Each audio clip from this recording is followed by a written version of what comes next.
बहुत पुराने समय की बात है। एक अत्यंत निर्धन स्त्री ने एक सुंदर पुत्र को जन्म दिया। उस बच्चे के दाएं हाथ पर नीले रंग का एक बड़ा सा दाग था, जिसे गांव के विद्वान पंडितों ने शुभ और भाग्यशाली माना। जन्म के कुछ ही समय बाद गांव के एक प्रतिष्ठित पंडित ने भविष्यवाणी की कि यह बालक जब 14 वर्ष का होगा तब इसका विवाह राज्य की राजकुमारी से होगा। समय बीतता गया। एक दिन उस राज्य का राजा शिकार खेलने निकला और रास्ता भटक कर उसी गांव में पहुंच गया जहां वह बालक जन्मा था। गांव वाले राजा को पहचान नहीं सके, क्योंकि उन्होंने कभी उसे देखा ही नहीं था। बातचीत के दौरान गांव के एक वृद्ध ने राजा से कहा कि हाल ही में गांव में एक विशेष बालक ने जन्म लिया है, जिसके भाग्य में 14 वर्ष की आयु में स्वयं राजकुमारी से विवाह लिखा है। यह सुनकर राजा अत्यंत क्रोधित हो उठा। कुछ ही दिन पहले उसकी महारानी ने एक बेटी को जन्म दिया था। राजा स्वयं घमंडी और कठोर स्वभाव का था। राजा ने सोचा कि क्यों न मैं उस गरीब औरत को कुछ धन देकर उसका बच्चा उससे ले लूं और बच्चे का काम तमाम कर दूं, तो न ही वह भाग्यवान बच्चा रहेगा और न ही मेरी राजकुमारी से विवाह कर पाएगा।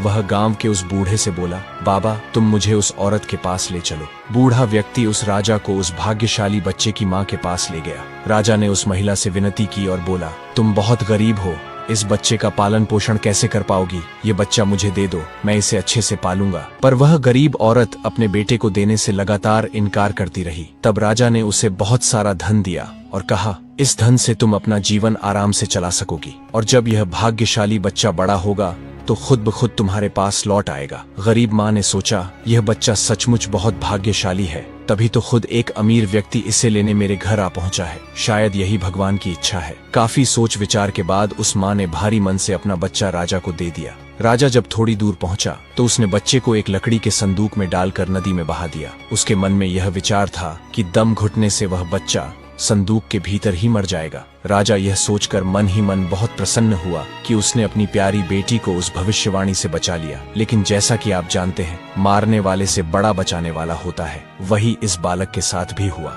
वह लकड़ी का संदूक बहते बहते एक पंचक्की के पास जाकर अटक गया। वहां काम करने वाले एक नौकर की नजर उस संदूक पर पड़ी। उसने सोचा कि उसमें जरूर कुछ कीमती चीज होगी। वह पानी में उतरकर उसे बाहर ले आया। जब उसने संदूक खोला तो हैरान रह गया। उसमें एक छोटा बच्चा सो रहा था। नौकर ने सोचा, यह बच्चा मेरे किसी काम का नहीं, क्यों न इसे अपने मालिक के पास ले चलूं? उनकी कोई संतान भी नहीं है, शायद वे इसे अपना लें। ऐसा सोचकर वह मालिक के पास गया। पनचक्की का मालिक उस बच्चे को देखकर बहुत खुश हुआ। उसे लगा जैसे भगवान ने उसकी और उसकी पत्नी की प्रार्थना सुन ली हो।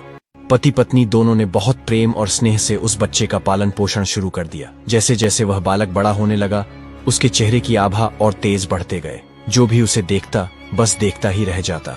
एक दिन भाग्य ने फिर कुछ ऐसा मोड़ लिया कि राजा एक बार फिर उसी बच्चे के पास जा पहुंचा। राजा किसी काम से उसी रास्ते से बाहर जा रहा था जिस रास्ते पर वह पनचक्की थी। तभी रास्ते में अचानक बहुत बड़ा तूफान आ गया, तो राजा को उसी पनचक्की के पास रुकना पड़ा।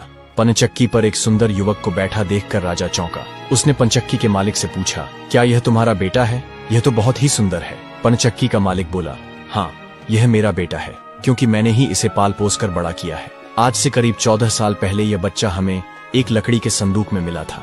राजा को पुरानी बातें एकदम ताजा हो गईं। चक्की के मालिक की बात सुनकर राजा को बहुत आश्चर्य हुआ कि वह बच्चा, जिसे वह अब तक मरा हुआ समझ रहा था, अभी तक जिंदा है। उसने उस लड़के को खत्म करने की एक और तरकीब सोची। वह पंचक्की के मालिक से बोला, क्या आप इस लड़के को मेरा एक काम करने की आज्ञा दे सकते हैं? दरअसल मैं रानी के पास एक पत्र भिजवाना चाहता हूँ। यह पत्र बहुत ही जरूरी है। मैं इस काम के लिए इसे सोने के 2 सिक्के दूंगा। चक्की का मालिक उसे भेजने के लिए तैयार हो गया और लड़का भी फौरन राजी हो गया। राजा ने झट से अपनी रानी को एक पत्र लिखा। उसने लिखा, जैसे ही यह लड़का तुम्हारे पास मेरा यह पत्र लेकर पहुंचे, तुम इसे मरवा देना और महल से दूर दफनवा देना। यह सब कुछ मेरे वापस आने से पहले हो जाना चाहिए। इतना लिखने के बाद पत्र को मुहरबंद कर राजा ने वह पत्र उस लड़के को दे दिया। लड़का वह पत्र लेकर राजमहल की ओर चल दिया। वह आज तक कभी अपने घर से बहुत दूर नहीं गया था, इसलिए वह राजमहल का रास्ता नहीं ढूंढ सका और जंगल में भटकने लगा। शाम ढल चुकी थी। तभी उसे अंधेरे में दूर एक रोशनी दिखाई दी। वह दौड़कर उस रोशनी की ओर गया तो देखा कि वहां एक छोटा सा कच्चा घर था। उस घर में कोई दरवाजा नहीं था। जब वह अंदर गया तो देखा कि एक बूढ़ी औरत आग जलाकर अकेली बैठी है। बूढ़ी औरत ने उससे पूछा, बेटा तू कहाँ से आ रहा है और तुझे कहाँ जाना है? लड़का बोला, मैं पास के गांव की पंचक्की से आ रहा हूँ और रानी माँ को यह खत देने जा रहा हूँ, लेकिन मैं रास्ता भूल गया हूँ और अंधेरा हो गया है। तभी मुझे दूर यह घर दिखाई दिया तो रात बिताने के लिए यहाँ चला आया। बूढ़ी औरत को उस लड़के पर बहुत दया आई, क्योंकि वह जगह डाकुओं का अड्डा था और वह बूढ़ी औरत उन्हीं की नौकरानी थी। उसे डर था कि अगर डाकुओं ने लड़के को देख लिया तो वे उसे मार डालेंगे। ये जानकर लड़का थोड़ा घबरा गया, पर अंधेरे में कहीं और जाना भी आसान नहीं था और दिन भर चलने से वह बहुत थक चुका था, इसलिए उसे जोरों की नींद आ रही थी।